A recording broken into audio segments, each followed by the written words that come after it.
22 April মঙ্গলবার পেহেলগাঁওয়ে জঙ্গি হামলা। সেই জঙ্গি হামলায় 26 পর্যটকের মৃত্যু। আর সেই হামলার নতুন ভিডিও দেখাবো আপনাদের। দেখুন আরো এক হাড়হিম করা ভিডিও, একজন পর্যটকের তোলা সেই ভিডিও, যেখানে তিনি সেই সময় যখন যাচ্ছিলেন সেই সময় মুহুর্মুহু গুলি এবং আর্তনাদ। দেখুন। আল্লাহু আকবার, আল্লাহু আকবার, আল্লাহু আকবার। দেখুন पैर लंबा करो।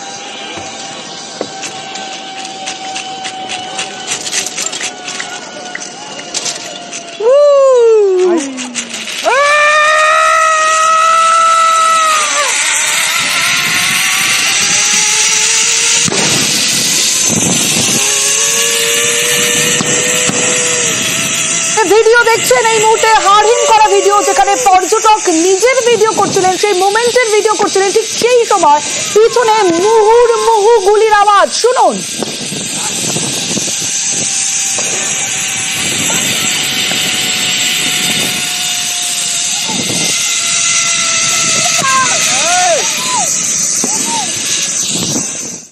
প্রথমে পর্যটক কিছু বুঝতেই পারছিলেন না, কিন্তু যে সময় তিনি ভিডিওটা ক্যাপচার করছিলেন ঠিক সেই সময় মোবাইলে যখন এই ফ্রেম ক্যামেরা বন্দি করছিলেন, ঠিক সেই সময় পিছনে মুহুর্মুহু গুলির শব্দ এবং বাঁচাও বাঁচাও সেই আর্তনাদ, সেই ভিডিওতে হাড়হিম ভিডিও। সেই দিন 22 এপ্রিল যেদিন এই ঘটনা ঘটে, যেখানে জঙ্গি হামলা হয়, 26 জনের মৃত্যু হয়, ঠিক সেই দিনের আরো একটি হাড়হিম ভিডিও প্রকাশ্যে।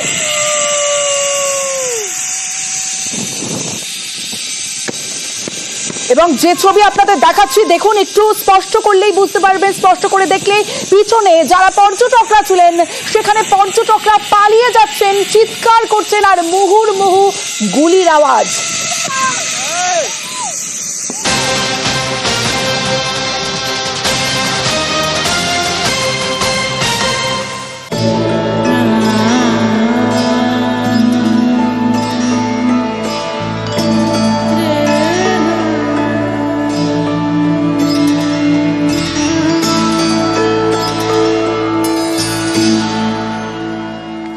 কাউন্টডাউন স্টার্ট, মাঝে আর মাত্র একটা দিন, তারপরে বুধবার সেই মাহেন্দ্রক্ষণ। অক্ষয় তৃতীয়ার দিন দীঘায় জগন্নাথ মন্দিরের উদ্বোধন। দীঘায় মুখ্যমন্ত্রী মমতা বন্দ্যোপাধ্যায় আজই পৌঁছে গিয়েছেন। আজও যজ্ঞ রয়েছে, যে রীতি মেনেই সেখানে ইতিমধ্যেই যে পুজো, সেই পুজো শুরু হয়ে গিয়েছে, যজ্ঞ শুরু হয়ে গিয়েছে। আগামীকালও যজ্ঞ রয়েছে এবং মুখ্যমন্ত্রী মমতা বন্দ্যোপাধ্যায় সেই প্রস্তুতি, শেষ মুহূর্তের যে প্রস্তুতি, সেই প্রস্তুতি সরে জমিনে মমতা বন্দ্যোপাধ্যায় আজই পৌঁছে গিয়েছেন। আগামীকালও যজ্ঞ, আর সেই যজ্ঞে মুখ্যমন্ত্রী মমতা বন্দ্যোপাধ্যায় তিনি উপস্থিত থাকবেন। আর বুধবার দ্বার উদ্ঘাটন, সেই মাহেন্দ্রক্ষণ দীঘার জগন্নাথ মন্দিরের উদ্বোধন।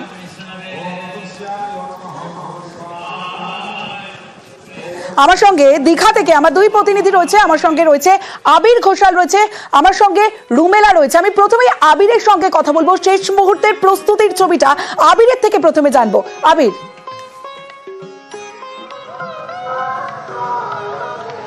দেখো, কিছুক্ষণ আগেই মুখ্যমন্ত্রী মমতা বন্দ্যোপাধ্যায় তিনি নিজেই তদারকি করতে বেরিয়েছিলেন যে শেষ মুহূর্তের প্রস্তুতির জায়গা ঠিক কি রকম। ইতিমধ্যেই যাদেরকে প্রশাসনের তরফ থেকে আমন্ত্রণ করা হয়েছেন সেই বিশিষ্ট অভ্যাগতরা ইতিমধ্যে এসে উপস্থিত হয়ে গেছেন।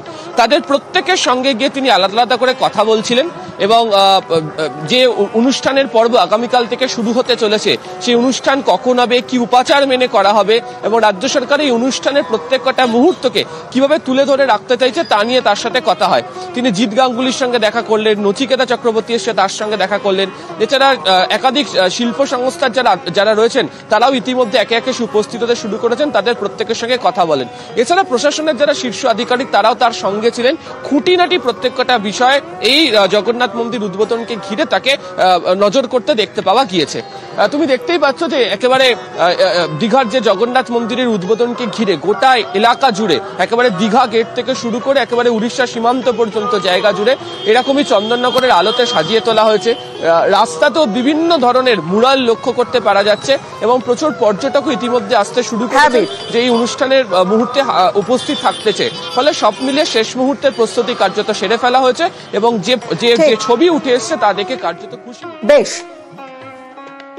তার উদ্ঘাটনের একটা টাইম আছে, অক্ষয় তৃতীয়ার 2:30 প্রোগ্রাম করা হচ্ছে সকলই, আর তার আগে কালকে থেকে যজ্ঞ হচ্ছে। 7 দিন ধরে যজ্ঞ চলছে, নানা রকম ওদের যে সমস্ত সিস্টেম। কালকেও যজ্ঞ চলবে, পরশুদিনও সকাল থেকে ঠাকুর প্রতিস্থাপনার নানা রকম প্রস্তুতি চলবে। দ্বারোদ্ঘাটন হবে 2:30 থেকে 3টের মধ্যে, তারপরে ইনাগুরেশন প্রোগ্রাম হবে, ইনাগুরেশন করে দ্বারোদ্ঘাটন, তারপরে ইনাগুরেশনের প্রোগ্রাম হবে। এবার সরাসরি রুমেলার কাছে যাব। রুমেলা, গতকাল যখন তোমার সঙ্গে কথা হচ্ছিল তুমি জানাচ্ছিলে যে যারা পর্যটকরা রবিবারই বাড়ি ফেরার প্ল্যান করছিলেন তারা তাদের প্ল্যানটা বদলেছেন কারণ এই মাহেন্দ্রক্ষণের সাক্ষী থাকার জন্য। দীঘার মুড আজ সোমবার, ঠিক কি এই মুহূর্তে?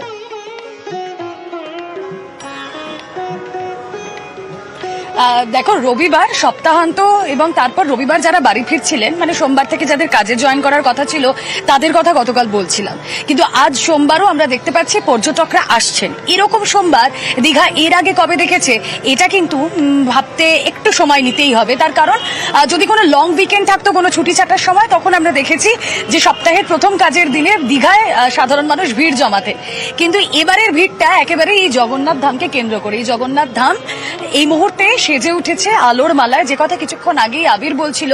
চন্দননগরের আলোয় সাজিয়ে তোলা হয়েছে এই মন্দির, এবং একটা ছোট্ট ছবি দেখাই না, তাদের সঙ্গে কথা এই মুহূর্তে বলতে পারবো না কারণ তারা খানিকটা আড্ডায় ব্যস্ত।